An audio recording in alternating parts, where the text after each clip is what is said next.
We had lunch. It's 1 o'clock Ely time, and here's Sharon. Sharon just got back. We had Subway. It was pretty good, and I feel like Holly here rolling around in the cedar pile. Probably not that ambitious. Yeah. It's like after you eat lunch, you get kind of food comatose. It's like, whoa. But we want to welcome everybody watching us. I'm Scott, for those of you who don't know, and this is Sharon. Sharon's our senior bear keeper. I'm not the beer keeper. No, bear keeper, and amongst many other things that she does.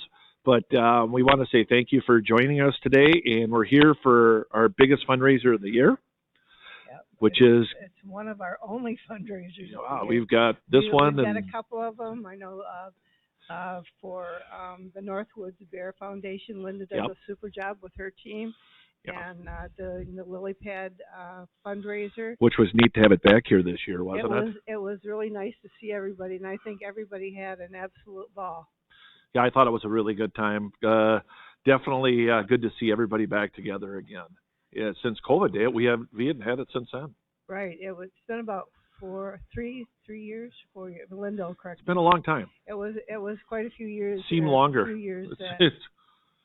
And, there's some people that were not able to make it there, and others that were there. And it was good to see the faces that we hadn't seen for a long time, and we missed the ones we hadn't seen.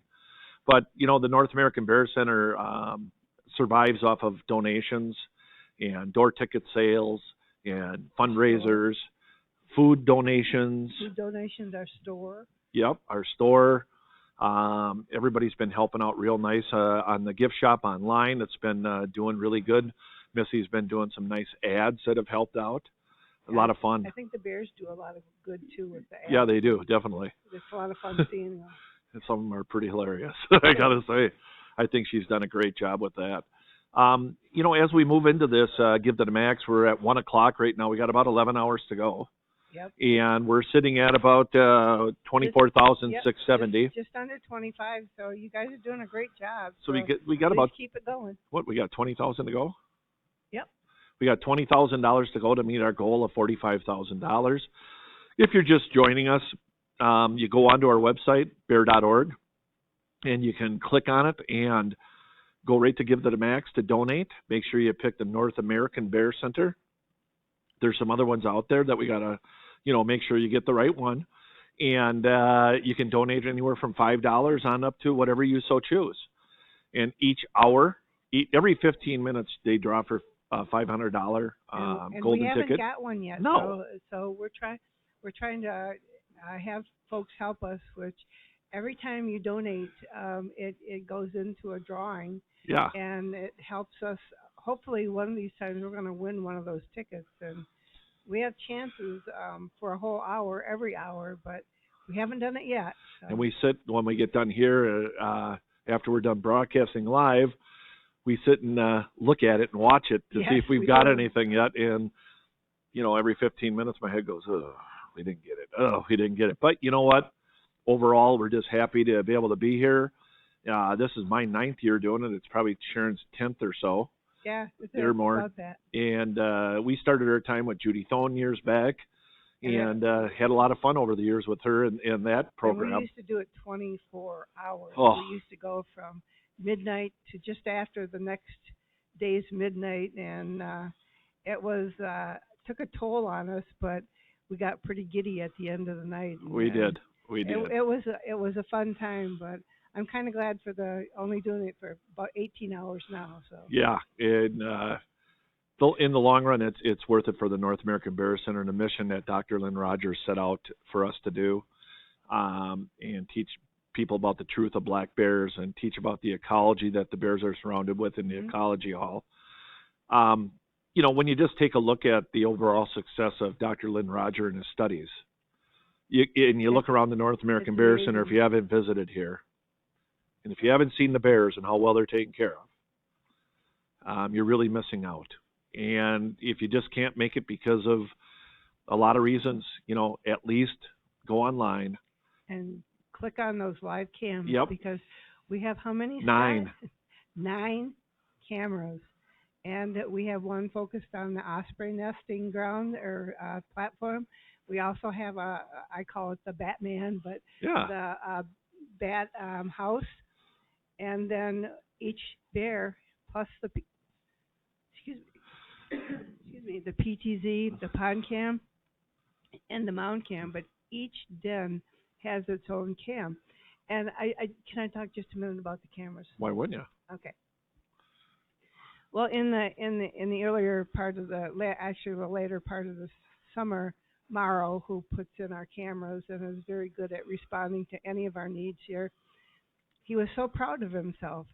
He had installed the first den cam in den number 5, and Scott and I were back there, and he says, "So, Sharon, how do you like this camera?" And I said, "Oh, it's fine." I said, "But Holly's going to take it down." "No, Holly can't take that down." "Scott, Holly can't take that down, can she?" Morrow, she climbs that high. "No." Scott says, "Yeah, she can take it down."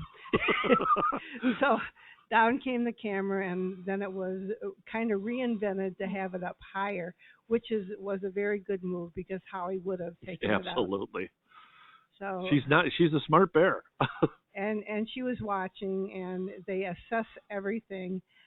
Something similar is how they assess the gate movement. They knew that the sound of the gate, the impact wrench, meant the gate was going up or down, and they would test that.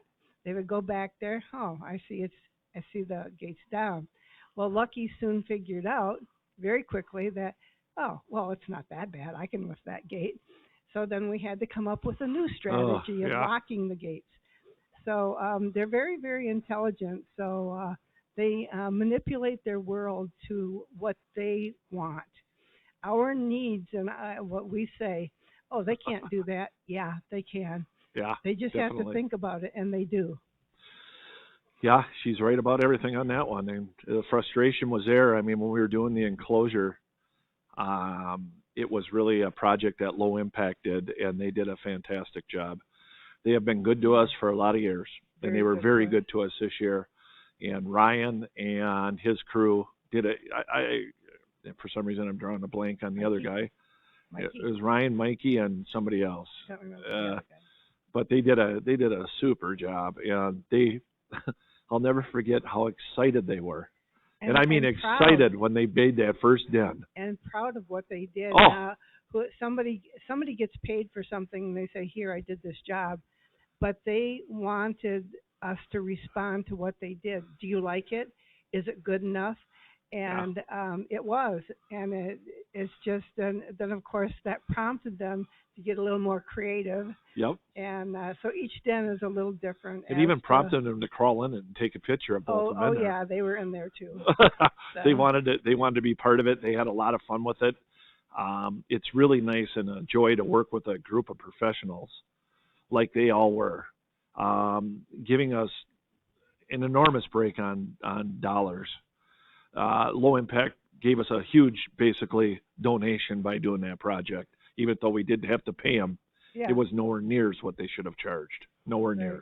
And I think one of the nicest things, and I know you folks might not think this is nice because it's my job, but one of the nicest things is that Ryan, he didn't want to ask me, okay, but he asked if Scott, if he could open the bunkers for the bear, for Lucky to be able to come out and be a part of the new experience, the new enclosure. For the first time, yeah. And I said, well, why would I not want him to? He's done all this work. He was, the beam on his face, he was smiling from ear to ear. And to hand crank that fence up, and then now we just, and it's up and down very, very easily. But he was so excited to be able to do that. And what a nice thing for someone to want to do that. Usually people, if they finish the job, pay me, and they're out of here. He wanted to stay and see it happening. He wanted to be a part of it. And it was just such a great experience for me, not only watching his look of happiness of being able to do it, but how proud they were of what they accomplished. Boy, and that in a way, that's an understatement. You know, it really is. You know, you're being very, very kind in that area. They were fantastic, because when the project started, with a pile of steel, and us, myself and them out there sorting and looking for things. And I think one day it was probably 3:30 in the afternoon or so, and we're all standing out there scratching our heads of not really knowing what went where, because this did not come with a set of plans. No, it didn't. And then the angle was wrong. And all the angles were goofy, and we had to redo quite a bit of stuff as it went on. And it got to the point where I was starting to think, oh boy, oh no. Yeah, because their attitudes were starting to get a little bit curious as to how we were going to really do this. And I'm going to use that word curious because I really don't know what else to say. They were stumped. I was stumped. We were contacting the CLD fencing to talk to them, and they were responding back real good. But in their language of millimeters and centimeters versus our feet and inches, it was a struggle. We're out there with our phones trying to switch it from centimeters and millimeters to inches at every feet. And we got it all figured out. I should say they got it figured out. John Wavrin, the owner of Low Impact, if he's watching, or if somehow this video could get to him, what a great job you and your crew did. I mean, you really did. You battled through the unknowns, and look what we got today. Yeah, it's great. And some folks know that have been here, and since we did all our renovations here, that we moved Ted's den, his original den, out on the trail. And they didn't have to do that. They absolutely did not have to do that. And yet, out of respect for Ted and for us as a whole team here, they did it. And they not only did it, but they put a rock in place so that if anybody wanted to just sit out there, they could. Yep. And we have kind of been inspired to do some more work. And all right, folks, we're up to 24,820. We're getting a sign. Spencer's going to probably write it down, I think. You don't want to read my writing. 24,820. We're at 55%. We're just getting an update on the whiteboard. Spencer, that's cool, huh? Yeah, you guys are getting some money. We need to get Sharon and I need to hit $26,000, don't we? Well, we do, but it's not up to us. It's up to our fantastic viewers here. That's pretty good. So we're hoping that's good. That happens. You know, and bringing up, we talked about it a little earlier. I think maybe last night it was. So those of you not watching, we did talk about Ted. We did. We talked about Ted, and I'm going to elaborate a little bit further on that. Ted was a huge loss for many. He was a huge loss for the Bear Center, and we knew it when he struggled and when he passed. But we really didn't know how much we were going to miss him until we opened up the next season, and he wasn't in that pen. And I got to admit myself, I avoided that pen because I just didn't want to walk by it because I was used to hearing his noise in his retirement pen. Right. I'm sure you really had a struggle because you were out there the most. But we managed to get through the season with a hole that was not able to be filled.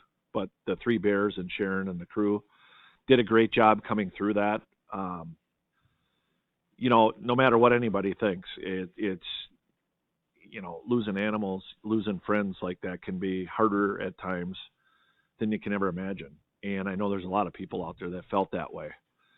What Ted has done for the North American Bear Center to teach people and to carry on the love and care is amazing. He absolutely loved people, and especially yes, he did. Children. Yep. We've got three great bears now. Lucky is deciding to take over with some of his enormously fun antics of sitting in tubs, following Tasha. I absolutely could not believe that was him until I said to Sharon, I said, "Did you see Tasha sitting in that bowl again?" And she's like, "That wasn't Tasha." And I said, "Who wasn't?" She's like, "Lucky." I said, "No way." And she's like, "Yeah, Lucky's doing that now." Ted never sat in a bowl, but he did a ton of other things on his praying log. Yep. He did, just when he seen you, he'd come running up to that fence to greet you. He liked people. Yeah, and again, I'm not trying to take away the fact that he loved people, but if he heard children coming, he was already grunting and getting to that fence, and it didn't matter kind of what shape he was in. He wanted to he wanted the children. He wanted to see them, and for him to be such an ambassador that he could bring not only little kids with smiles and happiness, but grown adults, ages from whatever to whatever, um, and me actually to my knees to take care of him when he had his surgery. It's just amazing that an animal could touch probably over 500,000 people. Oh, who knows? At least in his lifetime. Who knows? And I know that I remember when we had sent Ted out for his surgery on his teeth and jaw, which was a awful but good experience, and how well a care he got. He did. From Kristen, our vet up here, and Sean, both taking him down and coming back in not such good weather. It was horrible weather. And Ted surviving all that travel, 5.5 hours of driving one way and coming back. It'd be like you and I coming out of ICU in intensive care, right, and being shipped on a bus somewhere, bouncing around the place after you just got done getting the tar beat out of you with being put to, knocked out to get surgery. Right. But then we had yourself and Carolyn, and I think Mary helped too. Mary Ubel. Yep. And I know that I seen Sharon and Carolyn sitting out there feeding Ted, and Mary and you out there taking care of Ted, and just trying to get him to drink or do anything he could. Right. And there was a brief period of time I was kind of concerned. I thought, is he going to pull out of this? It was amazing because Dr. Kristen, if you're watching, hi, thank you. She said, "Now I don't mind if you hand feed him his medications to get his meds into him." So handful after handful, because he had to take a great amount of antibiotics. Yeah. But if he wants the rest of his food, he has to set up. So as soon as we took that bowl away, Ted's like, "What are you doing? Where are you taking my food?" And so we'd set it down. He'd say, you have to get up, Ted. Well, it took about 4 days, and then he finally learned that, hey, this means I have to sit up. And so he would, in order to lap his food up. And we were very, very careful not to give him anything that he had to chew. Yeah. He could just kind of slurp it down. But it was one of the most remarkable, rewarding times of my life to be able to take care of that bear. Trust me. Yeah.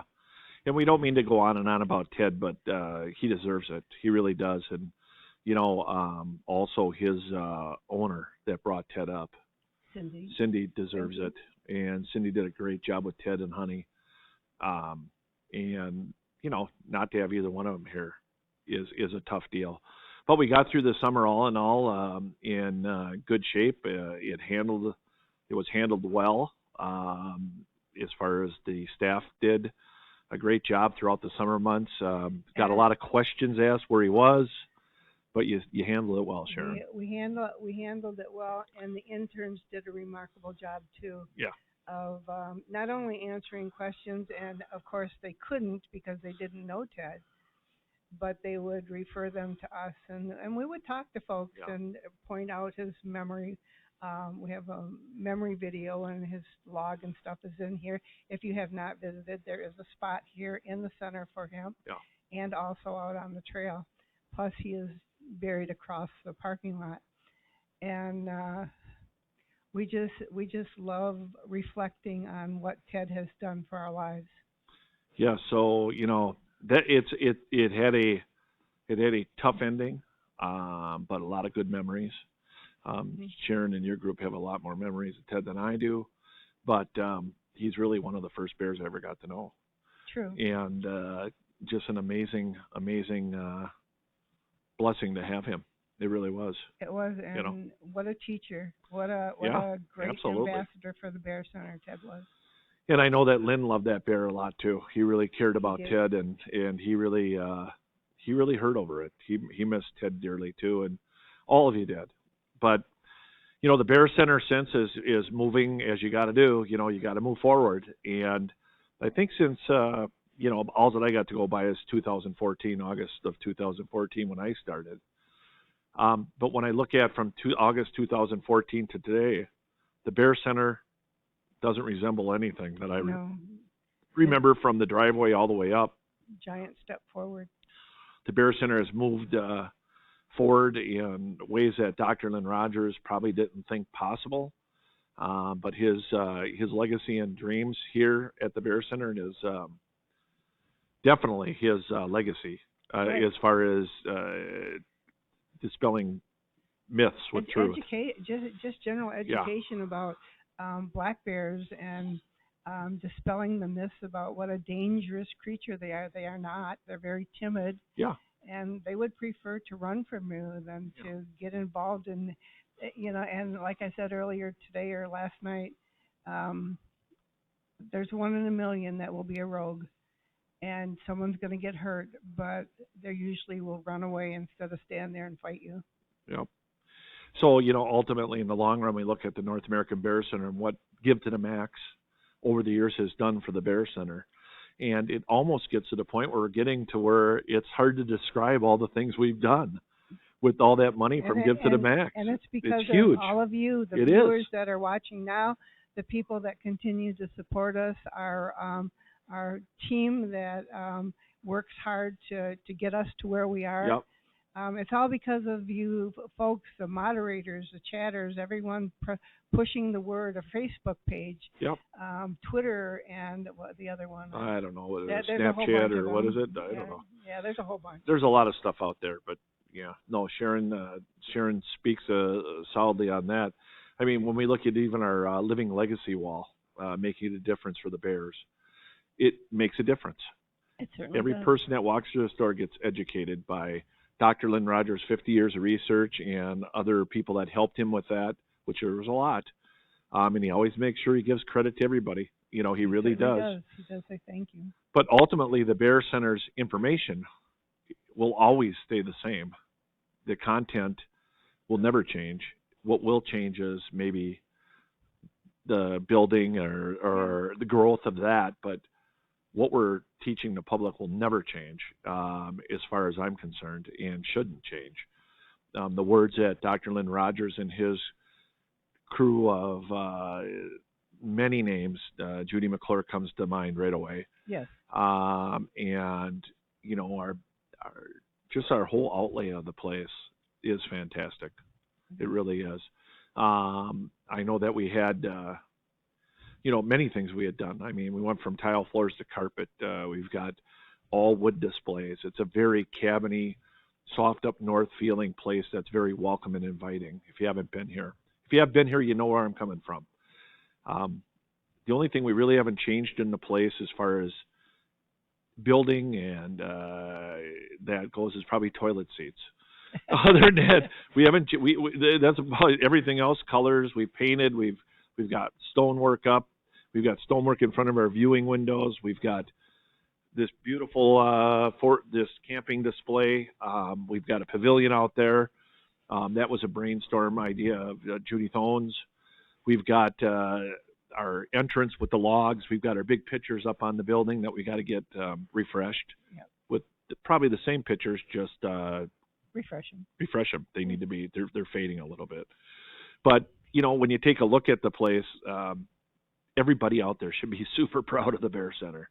They really should. You all should be super proud of that $5 that you gave, because that $5 has been used here. It has been, and the $5 leads to 10, 20, 30. Yep. And more. So this year we're going for a little bit less than what we did last year. Yep.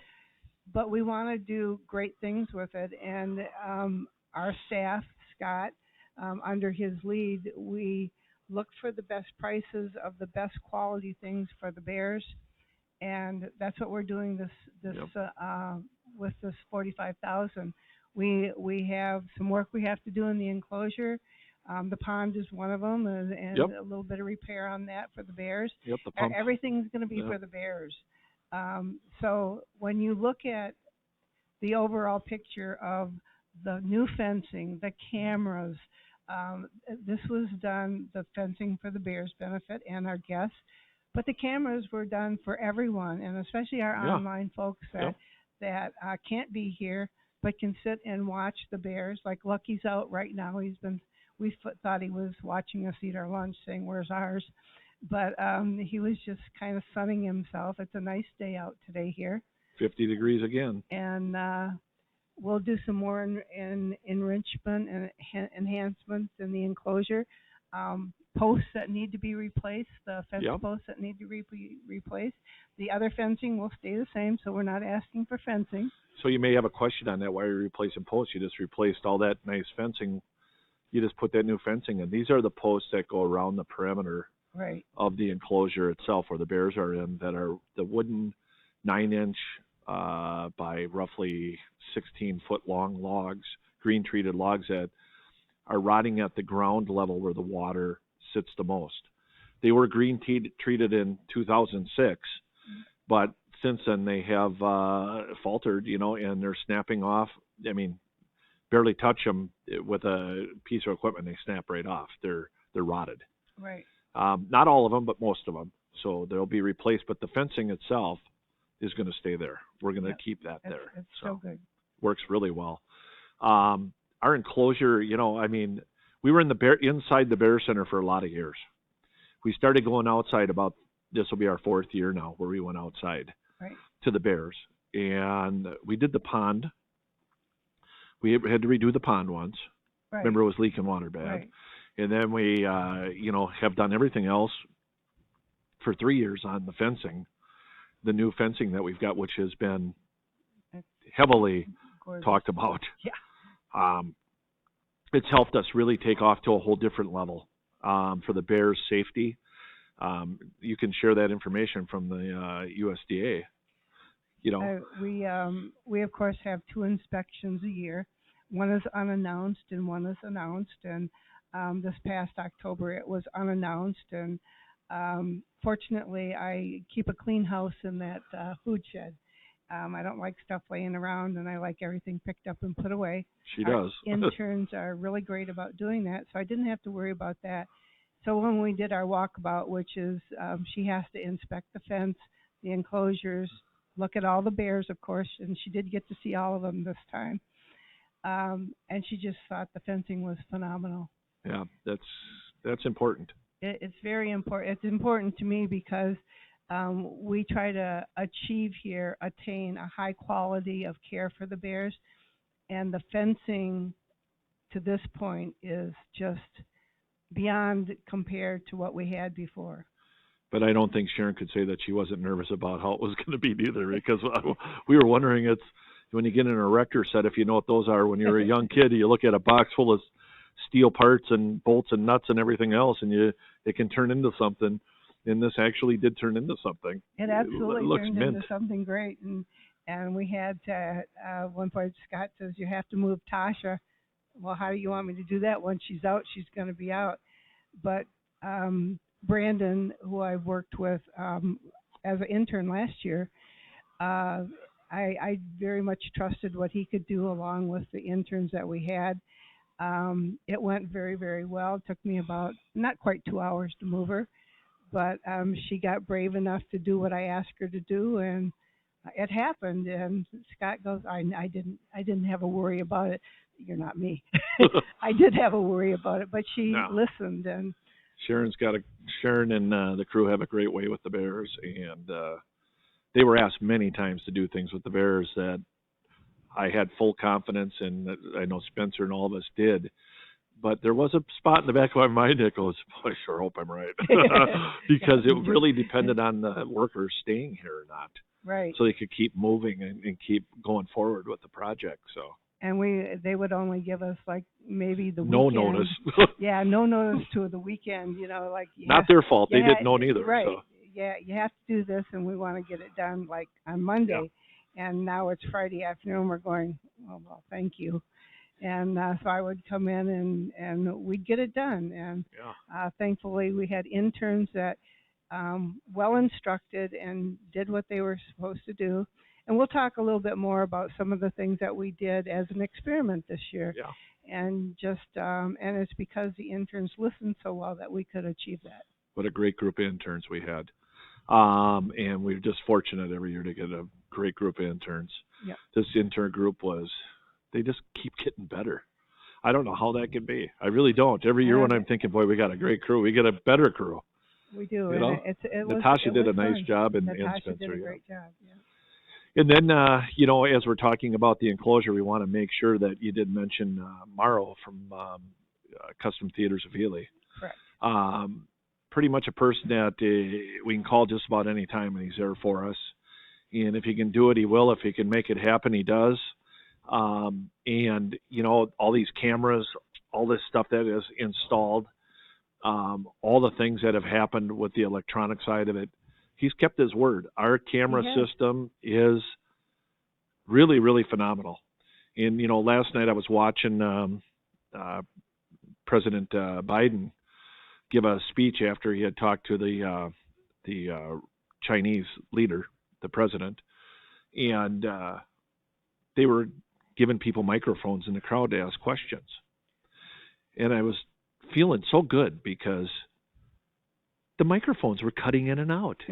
And I thought, wow, look at that. Yes, if that could happen to them, it can happen to anybody because they're on national TV and their microphones are cutting out. Right. You could not understand the people. And I thought, it don't make it right for here, but we're getting better. We are getting better. Yep. Don't you agree? I think that they are. And our cameras are getting better. I know there's frustration sometimes about, cams, uploading slow or they're just spinning and, stuff like that. But ultimately we've got, as I explained once before, it's a 4-part situation. It's the speed coming in here, going to the cameras going back to the speed, getting sent out to our place that distributes it to your servers, to your places that send the information to you, and then from them it goes to your computer, and everybody's system is different. Mine is. So you just think about today. Yeah. It's pretty phenomenal. The pictures we got now are running in high resolution. I mean, you look back here behind us, and you see, well, this one here is showing one of the projects that one of the interns did, which is cool. These are all cool. Wasn't that supposed to be hung up? But, we are lucky to have these cams going like we are. It isn't always perfect, nor were the president's people's microphones, but that don't make it right for us. We want things to be good. But I'm just saying, at least for about 40 seconds last night, I was like, yeah, their microphones ain't working. That's perfect. And my wife was like, why are you so excited about that? I was like, because it happens to us too. I said, I'd be having Kathy text me if that was the case. The microphone's going in and out. It happened today with this one getting rough.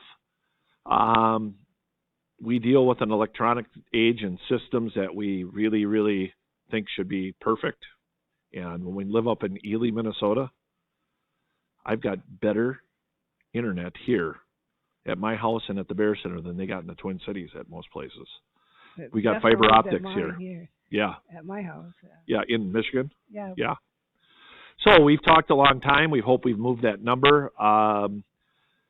But again, we want to thank everybody for joining Give to the Max. We want to thank you if you've given any amount of money. We want to thank you and let you know how excited we feel. And as we do these projects this next year, we will let you know what we do and what we spend. Very transparent place. Anybody ever wants to look into financials or have any questions about anything in operations other than personnel things, we can definitely let you know. We are very transparent and have nothing to hide. So, and we want to keep it that way, and that's how it should be. Spencer's bringing out the whiteboard. He's acting like Vanna White. Yep, here we go. We're going to see what the number is. 2505. All right, great job, guys. Nice. Thank you. 2505. That's cool. So right now, I think we're going to sign off finally, aren't we? I think so. And I think you're on next. In 25 minutes. You're on next with Natasha, so we got to get your voice back. Yeah. thank you, folks, for Yes. tuning in. And, Thank you very much. And please keep giving. This is the time of the day that we get worried because we're moving really slow. We know there's people in the United States that are working, close to getting off work, or not too close to getting off work. Yeah. And we also know that over in the other countries that it's way different time zones. Getting later now. In fact, I think in one of them it's almost 8 o'clock at night. Yeah. Am I correct? 6 hours difference between us Yeah. and Marge. Right. Marge, you got to get We your know group Marge over there is to give. watching. It's 8 o'clock. Come on. Marge is a huge supporter. All those, All of our chatters. our moderators are just amazing. They are. I know Cindy was helping this morning, and we have Marge, and then we have, boy, go figure. Jennifer, no. Listen to us too, you know. We're having a moment. Yeah. But you know who you are, and I'm sorry. It's not that we forgot your names, but we just are having a blank memory right now. Yeah, me too. I can't believe it. I'm still got it. Spencer, help us out. Who's all of our on the moderators? Yeah. Cindy, Marge. That's where we got. Liz, Kathy. McEwen. Oh, we got a lot. Yeah. Anyway, you know who you are, and we really do appreciate it. And then Kathy will probably send me some names so I can repeat that later. Or maybe Sharon. You might not be able to get off here. In fact, she just back buzzed me now. So let me look and see what it is. I know it's her. Oh, here we go. It's great. Thanks, Kathy. It's Reb, Terry, Lisa, Lore, Marge, Tot, and Margie. Tot. Got it. Okay. Thank you. Thank you for what you're doing out there. And if you're in areas where it's 6 to 8 o'clock at night, these numbers should be moving because we're getting close for you guys going to bed. Yeah. And wake up all your family and friends over there. And thanks again. Thanks for your patience with us. Thank you. Bye now.